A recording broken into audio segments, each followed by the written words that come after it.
Hello बच्चों, स्वागत है आपका एफटी की स्टडी चैनल पर। आज हम क्लास 10 का चैप्टर नंबर 13 आवर एनवायरनमेंट करने जा रहे हैं। तो आइए हम इस चैप्टर को करते हैं। इस चैप्टर को शुरू करने से पहले मेरी आपसे रिक्वेस्ट है, अगर आपने इस चैनल को सब्सक्राइब नहीं किया तो प्लीज़ चैनल को सब्सक्राइब कर दीजिएगा और वीडियो को भी लाइक कर दीजिएगा। सबसे पहले हम जानते हैं कि एनवायरनमेंट को 3 पार्ट्स में डिवाइड किया गया है। पहला क्या है? Biodegradable waste, non biodegradable waste और थर्ड इकोसिस्टम। और बायोडिग्रेडेबल वेस्ट क्या होता है? Can be broken down into simpler form by microbes. ठीक है, जो भी वेस्टेज होती है उसको क्या किया जाता है? सिंपल फॉर्म में तोड़ा जाता है। किसके थ्रू? माइक्रोब्स के थ्रू। उन्हें हम क्या बोलते हैं? बायोडिग्रेडेबल वेस्ट कहते हैं।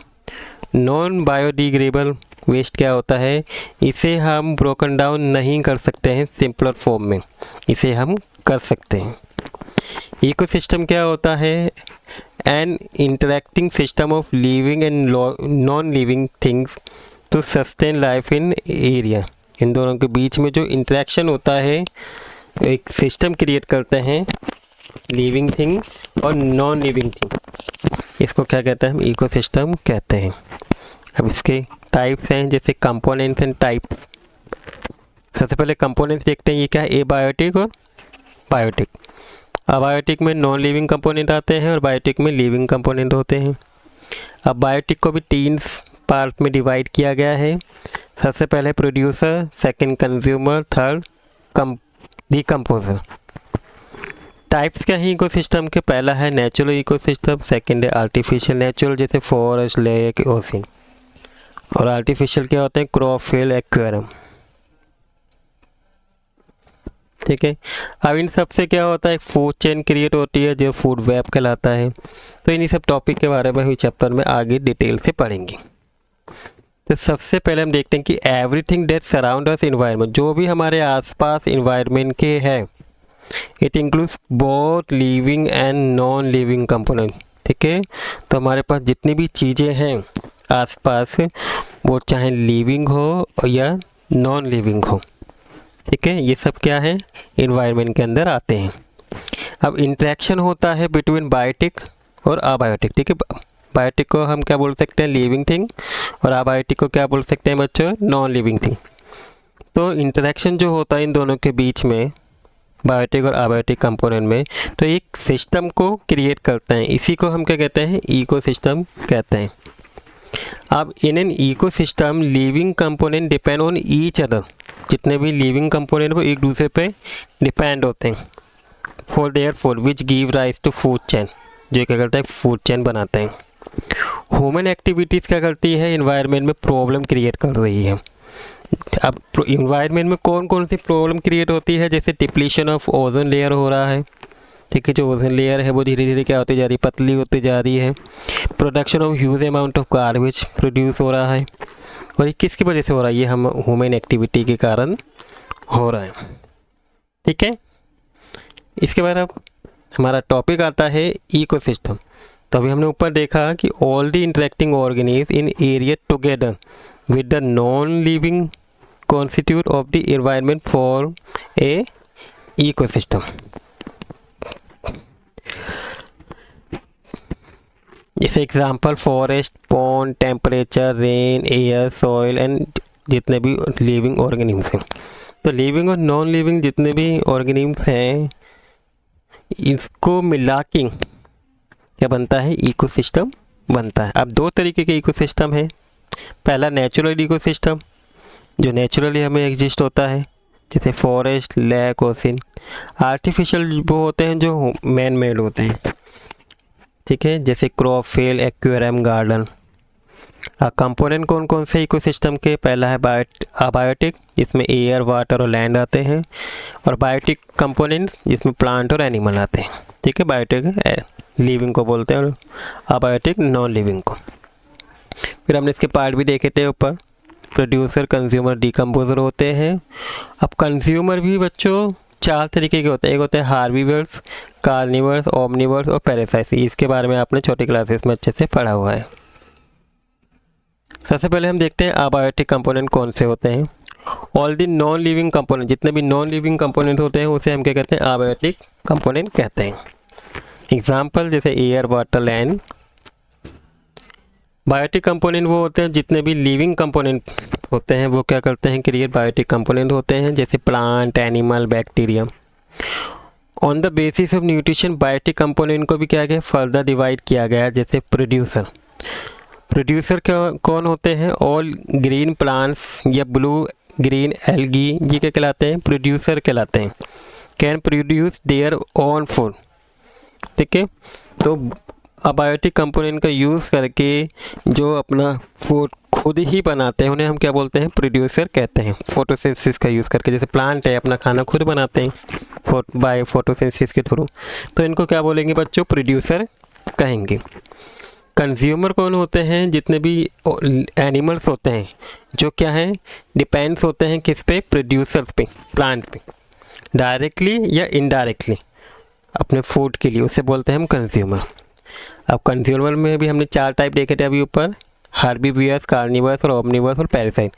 हार्बीवियर्स कौन होते हैं, जो प्लांट को खाते हैं, हरी सब्जी खाते हैं, जैसे गोट, डियर, देखिए ये क्या है, प्लांट्स खाते हैं। कार्निवर्स वो होते हैं जो फ्लैश ईटर होते हैं, जो मांस खाते हैं, जैसे टाइगर, क्रोकोडाइल। ओमनिवर्स वो होते हैं जो दोनों ही खाते हैं, प्लांट्स भी और एनिमल्स भी, जैसे ह्यूमन आ गए। पैरासाइट्स कौन होते हैं, live on the body of the host and take food from it, जो क्या है बॉडी के ऊपर रहते हैं और क्या करते हैं, वहीं से अपने फूड को इनटेक करते हैं, उन्हें हम क्या कहते हैं, पैरासाइट कहते हैं, जैसे कि लाइस है ना, और कैटस्कट्स, ठीक है। इसके बारे में हमने चैप्टर 6 में भी 5 में भी पढ़ा था। अगर आपने वो वीडियो नहीं देखी हो तो प्लीज़ आप उस वीडियो को देख लीजिएगा। इसके बाद हमारा नेक्स्ट आता है डीकम्पोजर। डीकम्पोजर क्या होता है, जितने भी ऑर्गेनिम्स होते हैं जो क्या करते हैं, डेड प्लांट्स को या डेड एनिमल्स को क्या करते हैं, डीकम्पोज करते हैं, धीरे धीरे उनको क्या करते हैं, नष्ट करते हैं, ख़त्म करते हैं, उन्हें क्या बोलते हैं, डीकम्पोजर बोलते हैं। अभी कौन कौन से, जैसे बैक्टीरिया, फंगाई, ये क्या है, डीकम्पोजर के एग्जाम्पल हैं। These help in the replacement of natural resources में भी हेल्प करते हैं। इसके बाद हमारा नेक्स्ट आता है बच्चों फूड चेन। फूड चेन क्या है, food chain is a series of organism in which one organism eat another organism. जिसमें क्या देखा होगा आपने कि जो एक ऑर्गेनिज्म होता है वो दूसरे ऑर्गेनिज्म को खाता है, तो ये क्या क्रिएट करते हैं, एक फूड चेन क्रिएट करते हैं। जैसे ग्रास है, ग्रास किसको कौन खाता है, डियर, और डियर को किसने खा लिया, लोयन। तो ये क्या क्रिएट हो गई, फूड चेन बन गई। In food chain various step where transfer of energy. Food chain में क्या होती है, जो एनर्जी का ट्रांसफ़र होता है वो उनके कई स्टेप्स हैं, और which takes place is called trophic level बोलते हैं इसे। अब फ्लो ऑफ एनर्जी किस तरीके से होता है ट्रॉफिक लेवल पे, वो देखते हैं। जैसे flow of energy in food chain is undirectional होता है, यूनिडायरेक्शनल सॉरी। जैसे green plants capture 1% of sunlight and convert it into food energy. जो ग्रीन प्लांट्स होते हैं वो 1% लेते हैं सनलाइट का और उसको कन्वर्ट कर देते हैं फूड एनर्जी में। अब 10% लो, ये वेरी इंपॉर्टेंट टॉपिक है चैप्टर का, आपको पता होना चाहिए क्या होता है। 10% लो में क्या होता है कि ओनली 10% ऑफ एनर्जी क्या होती है, ट्रांसफ़र होती है नेक्स्ट ट्रॉफिक लेवल में, ठीक है। जैसे मान लो ग्रास है, ग्रास को डियर ने खाया तो इसकी 10% एनर्जी इसको मिल गई। अब इस एनिमल डियर को किसने खा लिया, लॉयन ने, तो जो एनर्जी मिलेगी इससे कंज्यूम होगी वो कितनी होगी, 10% एनर्जी इससे मिलेगी। जो बाकी की 90% जो एनर्जी होती है वो क्या होती है, लूज हो जाती है, हीट टू इन्वायरमेंट में चली जाती है। Some amount goes into digestion and in doing work and the rest क्या होती है, goes toward growth and reproduction में हेल्प में यूज़ हो जाती है। इसके बाद an average of 10% of the food eaten is turn into its own body and made available for the next level of consumer, ठीक है। अब due to this gradual decrease जो होती है एनर्जी का, वो food chain contain 3 to 4 trophic level बनाते हैं। जैसे पहला है आपका प्रोड्यूसर, ठीक है, फिर कंज्यूमर, ठीक है, ये डिक्रीजिंग ऑर्डर में लगा हुआ है ना, सेकेंडरी कंज्यूमर और टेरिटरी कंज्यूमर। तो 1 kg है फिर ये 10 kg एनर्जी हो जाती है, फिर ये 100 kg और ये 1000 kg। तो एक ट्रॉपिकल लेवल का डायग्राम बना हुआ है, आपको पता होना चाहिए। ये कई बार एग्जाम में आया भी है बच्चों, ये वेरी इंपॉर्टेंट है ये। इसके बाद हमारा नेक्स्ट टॉपिक आता है बायोलॉजिकल, ठीक है। अभी हमारा चैप्टर है काफ़ी बड़ा है, ठीक है। तो मैं आपको बायोलॉजिकल मैग्नीफिकेशन बता रहा हूँ। बायोलॉजिकल मैग्नीफिकेशन क्या होता है? The concentration of harmful chemical increase with every next topic level. जो हार्मफुल केमिकल को कंसंट्रेशन करते हैं वो क्या होता है, हर टॉपिक लेवल पे क्या होता है, वो इंक्रीज होता जाता है। This is called biological magnification, ठीक है। जैसे मान लो कोई एनिमल है और उसने क्या है, कुछ ऐसा हार्मफुल केमिकल खा लिया है, तो अब उस एनिमल को क्या होगा, दूसरा अदर एनिमल खा ले, ऑर्गेनिज्म खा लेगा। तो इस तरीके से जो हार्मफुल केमिकल होते हैं, वो हार्मफुल केमिकल लेवल क्या होता है, इंक्रीज हो जाता है। तो समझ में आ गया होगा आपको। Maximum concentration of such chemical get accumulated in human के अंदर ज़्यादा होता है, as human occupy the top level in the any food chain. Next है food web. In nature large number of food chain are interconnected होती है ये, जो क्या एक फूड वेब को क्रिएट करता है। जैसे देखिए ये सब क्या है, एक दूसरे से इंटरकनेक्ट है। जैसे प्लांट है, इसको रैबिट भी खाता है, माइस भी, ग्रास ऊपर भी खाता है। ग्रास ऊपर को फ्रॉग खाता है, फ्रॉग को स्नैक, स्नैक को ईगल, स्नैक माइस को भी खाता है, ईगल को भी खाता है, ठीक है। वो ईगल भी माइस को खाता है, रैबिट को भी खाता है, और फॉक्स भी रैबिट को खाती है। तो इस तरीके से क्या क्रिएट हो रहा है, जो एक दूसरे को खा रहे हैं, ठीक है, एक दूसरे को। तो इसे हम फूड वेब कहते हैं। अब कई सारी क्या होती है, इन्वायरमेंट प्रॉब्लम होती है। जैसे ओजोन लेयर क्या होती है, उसका डिप्लीशन हो रहा है, धीरे धीरे क्या हो रही है, ओजोन लेयर पतली होती जा रही है।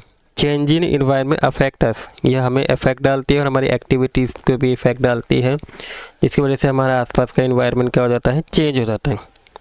और इसका कारण क्या है, ह्यूमन एक्टिविटी है, जिसके कारण से क्या हो रहा है, हमारे इन्वायरमेंट में प्रॉब्लम आ रही है। जैसे पॉल्यूशन, डिफॉरेस्टेशन, ठीक है, जंगलों को धीरे धीरे क्या किया जा रहा है, ख़त्म किया जा रहा है।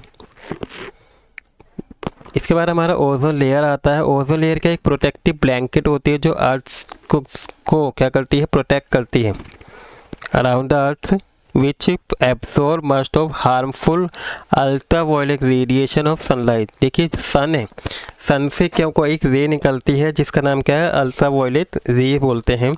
वो क्या है, अगर हमारे अर्थ पे आती है नीचे, तो उससे काफ़ी इफ़ेक्ट पड़ता है। तो उससे बचाने के लिए हमारे अर्थ के चारों ओर क्या है, एक ओजोन लेयर लगी हुई है, जो क्या करती है, हमें बचाती है मैनी हेल्थ हजार्ड से, जैसे skin cancer, cataract, week immune system, destruction of plant. Ozone को O3 से दिखाते हैं। इस present high level of atmosphere में है ये, जो क्या है, स्ट्रेटोस्फेयर में ही पाई जाती है, ठीक है। 5 लेयर्स होते हैं, आपको पता होंगी। तो ये ओजोन लेयर कौन से में पाई जाती है, स्ट्रेटोस्फेयर में। It is deadly poison at ground level होती है। अब ओजोन के जो मॉलिक्यूल्स वो बनते कैसे हैं, जैसे हाई एनर्जी अल्ट्रावायलेट रेडिएशन क्या है, टूटती है O2 में और इनटू फ्री ऑक्सीजन में मिल जाती है, तो क्या बन जाती है, एक O3 बन जाती है। This oxygen atom then combine with O2 से, ठीक है, जैसे ही ऑक्सीजन है वो क्या होती है, O2 से कंबाइन होती है और एक ओजोन मॉलिक्यूल बना देती है। अब डिप्लीशन हो रहा है, तो इसका क्या कारण है, ओजोन लेयर बच्चों पतली होती जा रही है, तो इसका क्या कारण है, ठीक है, ये देखते हैं। तो the decrease in the thickness of ozone layer over Antarctica was first observe. सबसे पहले अंटार्कटिका में सबसे पहले ऑब्जर्व किया गया कि जो ओजोन लेयर की जो थिकनेस है वो क्या होती जा रही है, कम होती जा रही है 1985 में, जिसे ओजोन होल बोला गया। This decrease was link to excessive use of synthesize chemical. अभी डिक्रीज हो रहा है तो किसके कारण हो रहा है, कि कुछ ऐसे केमिकल्स हैं बच्चों जिनका यूज़ बहुत ज़्यादा हो रहा है, जैसे क्लोरोफ्लोरोकार्बन्स है ना, which are use in refrigeration में, इसका सबसे ज़्यादा यूज़ किया जाता है। AC में, फायर एक्सटिंगाइजर में, इन सब में इसका यूज़ होता है, जिसकी वजह से क्या हो रही है, ओजोन लेयर डिक्रीज होती जा रही है। इन 1987 में यूनाइटेड नेशन इन्वायरमेंट प्रोग्राम यानी कि UNEP successful forging an agreement to stop the CFC production.